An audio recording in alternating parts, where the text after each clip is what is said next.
Good morning, this is 𝒍𝒊𝒂𝒂𝒂. This is my second session. Before we start, I wish you a happy new year and a year that is prosperous with health and fun. You remember my first session was about vitamin D deficiency, and in that session I mentioned exposure to sunlight results in giving 4,000 international units of vitamin D, and that is wrong. It is 400 international units, and I do apologize for that. Today's session is about subject of concern to all of us, and it can be beaten by proper health education. Now, that subject is cervical cancer. Cervical cancer is a serious situation that affect 13,900 women in the United States yearly. 4,600 can die because of it. It is caused by a virus called the human papillomavirus. That virus enters the cervix, unfortunately through intercourse. It gets to the cervix, which is the protruding part of the uterus, and lay in the junction of the cervix and the uterus and causes changes in the cell there. These changes are not lethal immediately. If it is left untreated for 10-15 years, it could change to cancer. So the aim is to detect these changes at an early age before something else happens. Now, the virus has two types, mainly benign and high risk.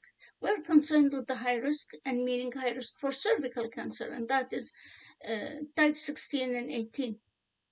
There are factors that increases the risk of cervical cancer, which is young age at intercourse, multiple sexual partner with high-risk HPV, and smoking. Believe it or not, smoking, hydrocarbon is released in the mucus of the cervix and over the years could cause changes that can lead to cervical cancer.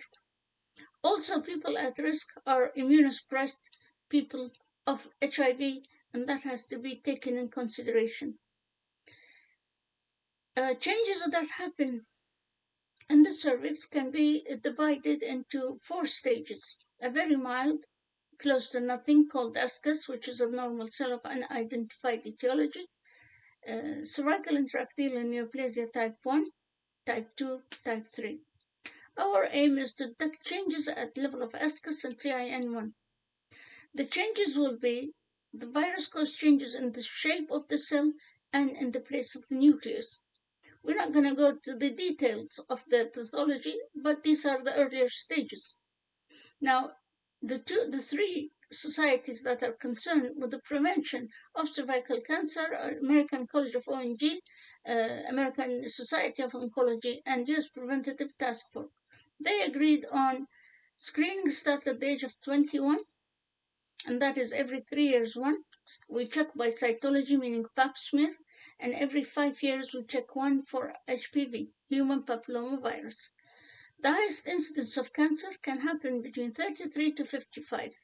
And in this population, we do cytology every 3 years once and every 5 years human papillomavirus. However, if there are any different changes, then this policy will change. Women at 65 are at low risk, and changes are evident in the cervix as a result of lack of hormone. The cells become cartilaginous and dry. Also, there are situations where the cells are abnormal, but it's not cancerous, like a chronic inflammation, chronic infection with candida and yeast. Heavy vaginal discharge will prevent a proper intake of cells, which should be addressed. Now, if the patient is a stage 1, is ascus, we will repeat the test in 1 year's time. However, a lengthy time should be spent discussing this with her and explaining that it is not serious and 70% of cases of ascus regress to normal. The same thing applied for CIN1, repeat in 1 year. CIN2 and CIN3 referred to the gynecologist who will take care of the problem. Diet here has some connection to the development of cancer and that is high carbohydrate diet, heavy fat consumption, high sugary content can increase the risk of cancer. However, resort to fruits and vegetables will help in decreasing that. Now, the test is generally was made evident to the public by a gynecologist called George Papanicolaou. And since then, it's been followed religiously every 3 years, once, as I said before. Recently, the value of pap smear was questioned, as it is first inconvenient and very painful. I've never seen a woman looking forward to her pap smear. There is high incidence of false positive, meaning cells that shows abnormality where they are not abnormal and not cancerous, and false negative, which means cells that show no abnormality, but there is a precancerous changes happening. Now, this means time of the practitioner, worries and anxiety on the side of the patient, time and money on the side of the labs, hiring pathologists and biomedical at length, at a high level. One last thing that we need to speak about is the vaccination. It was issued in 2006, and it meant to vaccinate the teens between 11 and 12.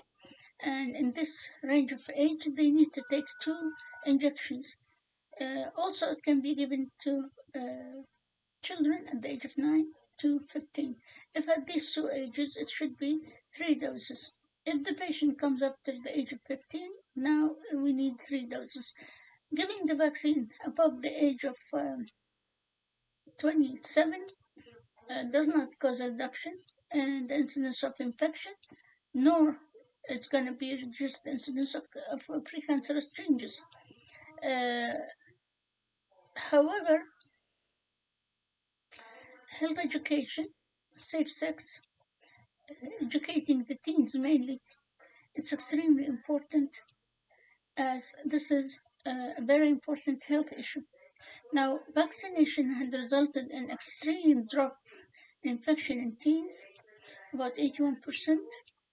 And before you have a pap smear, you need to refrain from sex for 2 days, refrain from using vaginal douche, jellies, and things like that. And when you get to the doctor, he's going to ask you to undress and lie on the couch. When you lie on the couch, he asks you to part your legs and introduce the speculum. This is a very crucial and important part of the test. If you keep your bottom on the couch and relax yourself, the test will not take that long. The reason why is that when you introduce the speculum, it's a 2-valve speculum to look at the cervix itself, and introduce a brush to take cells from the junction between the cervix and the uterus, and this is the site where the abnormality is at highest. So if you close yourself, shut yourself, the risk of the chance of taking cells will be much, much lower. So be prepared for that.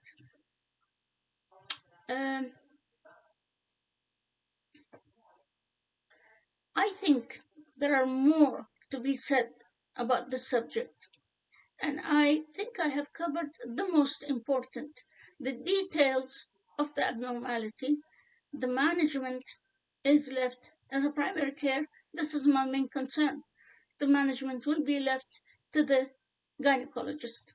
I hope this was informative, and to you, please keep me aware of your questions and ask as many as you want. That will help to make both of us learn. I appreciate your listening to me, and have a great day.